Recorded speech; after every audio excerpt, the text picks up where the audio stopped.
Bom, então na prática, a primeira coisa que a gente tem que para fazer, né, tratando isso aqui do SVM, é calcular a distância entre dois hiperplanos, tá? Então só para a gente lembrar um pouquinho como é que a gente faz isso, né? Então basicamente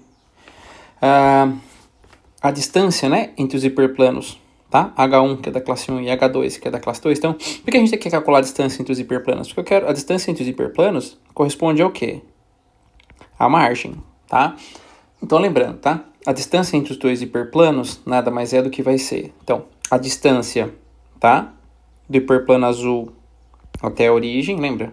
Né? Θ mais 1, porque até aqui é θ, né? E esse pedaço aqui é mais 1, tá?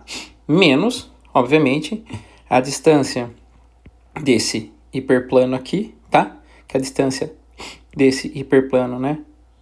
Até a origem, essa aqui, ó, é θ menos 1, dividido pela magnitude do vetor de pesos. Tudo bem? Bom, calculando essa distância, que é a equação 2, tá? A gente acaba chegando nessas manipulações aqui em 2 dividido pela magnitude de W. Tudo bem? Então, basicamente, o que a gente quer fazer?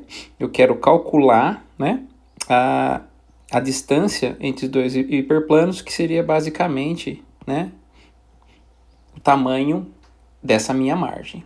Tudo bem? Então, a gente chega, né, na formulação que o tamanho da minha margem é 2 dividido pela magnitude de W, tá? Bom, então, na prática, o que a gente vai ter agora, tá? Qual que é a ideia? A ideia do classificador do SV não é maximizar a margem. Quer dizer, eu quero posicionar um hiperplano aqui que maximiza tanto esse lado quanto tanto esse lado. Ou seja, eu quero colocar esse hiperplano no espaço que eu vou ficar mais folgado entre amostras de classes diferentes. É essa a ideia, tá? Então, basicamente, eu quero maximizar, olha só, a margem de separação, que é a mesma coisa que minimizar, tá? O inverso disso aí. Tudo bem? Então, maximizar 2 sobre W é a mesma coisa que minimizar W sobre 2. Tudo bem? Bom, essa formulação W sobre 2, a gente vai ver ainda posteriormente. Lembra quando a gente coloca lá no erro médio quadrado 1 sobre 2m, tá? Pro classificador para regressão linear, por exemplo, quando a gente faz, né? Eu falava para vocês, olha, esse 2 aqui vai sair depois na derivada, tá? Então, de novo, para fins de conveniência matemática, a gente vai, então, querer minimizar, não W sobre 2, tá? Mas W sobre 2, a gente só representa, eu coloco meio para cá, tá? Dá na mesma, mas só para alinhar com o que a gente vê nos papers, tá? Eu vou colocar um quadrado aqui, pessoal, tá? Esse quadrado, olha só, porque na verdade, qual é a magnitude de W, né? Como é que eu calculo, tá? Lembra que era a raiz quadrada, tá? Do quadrado de quem? Dos elementos de W, tá certo? Pois bem, para evitar o cálculo da raiz quadrada, tudo bem? Eu vou colocar tudo isso ao quadrado. E, na prática, tá? Vai acabar dando uma diminuída no custo computacional para eu evitar o cálculo da raiz quadrada. Tudo bem? Bom, então, na prática, o que a gente tem? Olha só. A equação 3 é a famosa equação do classificador SVM.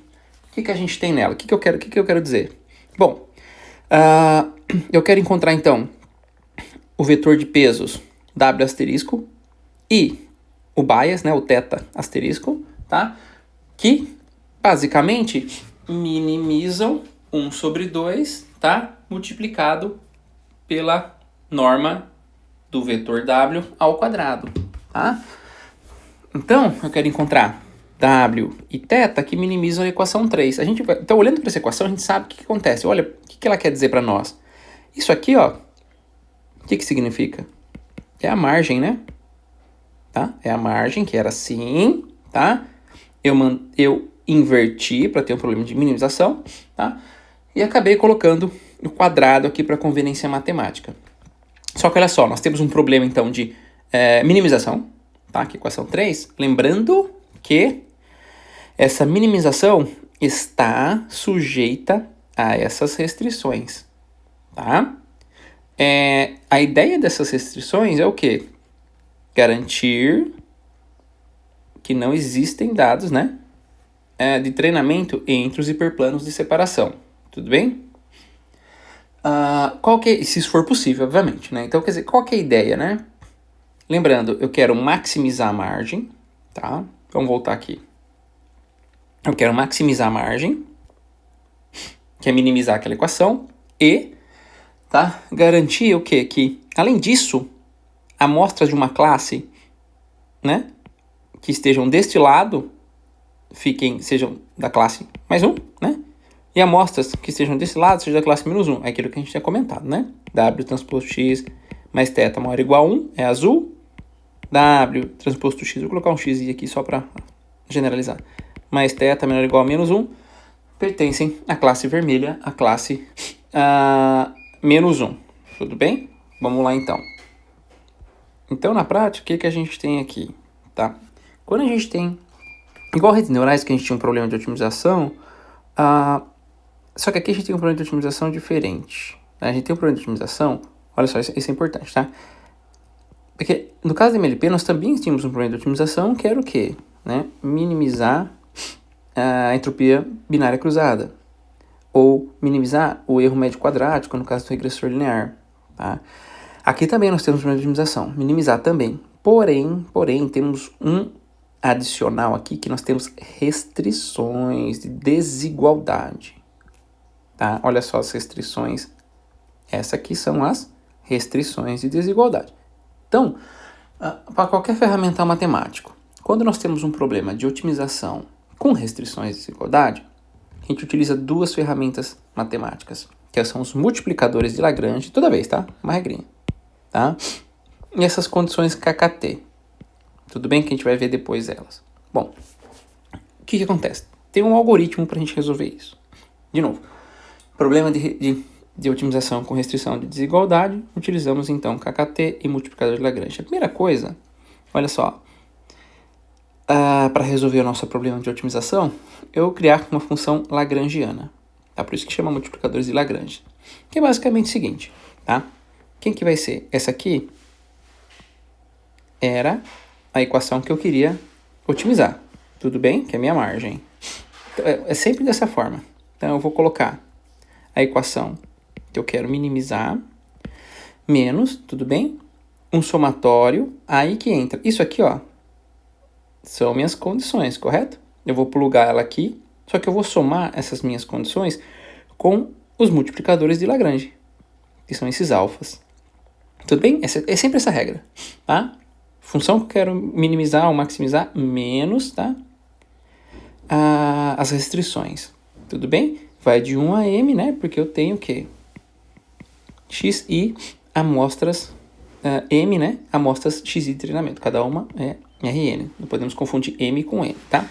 Essa aqui, pessoal, é a que a gente chama de forma primal do problema, tá? A gente vai manipular mais um pouquinho isso para chegar na equação que a gente precisa. Lembrando, né? Se eu tenho um multiplicador de Lagrange para cada amostra do conjunto de treinamento e eu tenho M amostras, eu vou ter um vetor dos multiplicadores de Lagrange, por isso que está em bold aqui, tá?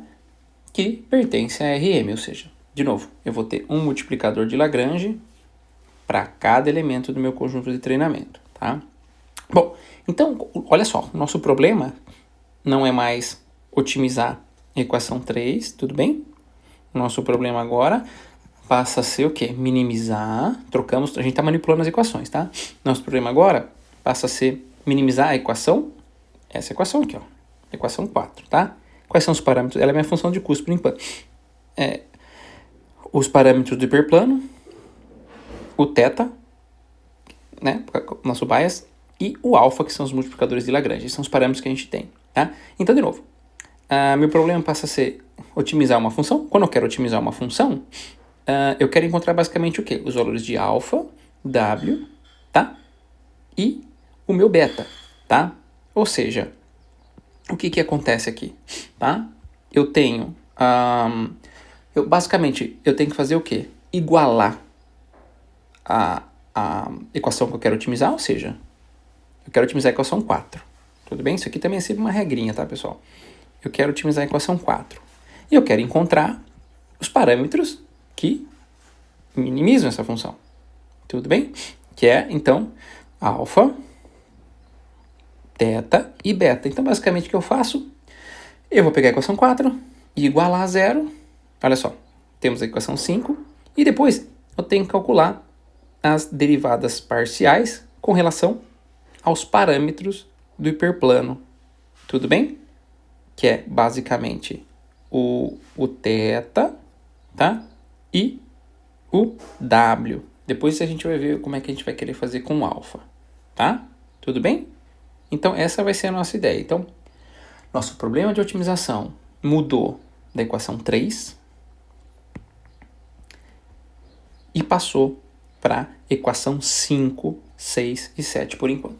O que eu quero que vocês entendam é que na hora que a gente vê a equação 5, 6 e 7, continua sendo o mesmo problema de maximizar a margem. Eu não quero que vocês esqueçam isso. A gente vai sempre mudar o problema, tá?